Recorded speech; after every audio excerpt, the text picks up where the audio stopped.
За 13 дугаар бодлогын хувьд язгуурын дор 2, язгуурын дор 8 тоонуудын хооронд аль тоог тавих юм бол геометри прогресс өсөх вэ гэсэн.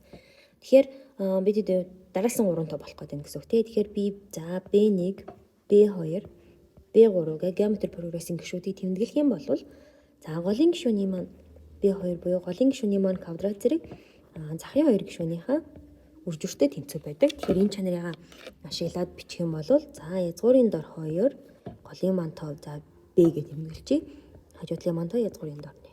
Тэгэхээр энд өгөгдсөн B квадрат бол юутай тэнцүү авах вэ? Язгуур дор 2-ыг үржих нь язгуурын дор 8-тай тэнцүү.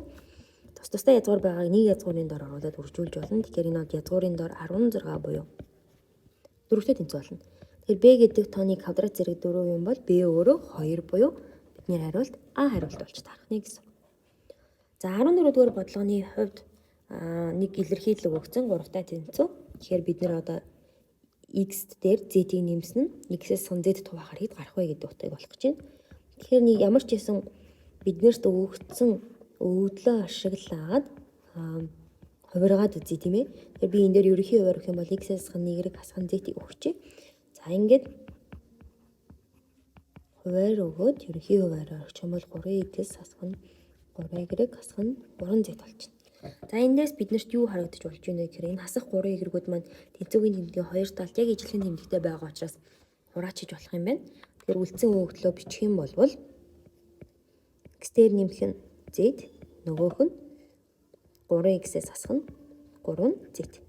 Бид нар нийтдээ x дээр нэмэх нь z гэдэг өгөгдөл хэрэгтэй. Нэгдүгээрх нь, хоёрдугаарх нь бид нар x-ээс хасах нь z гэдэг өгөгдөл хэрэгтэй гэсэн.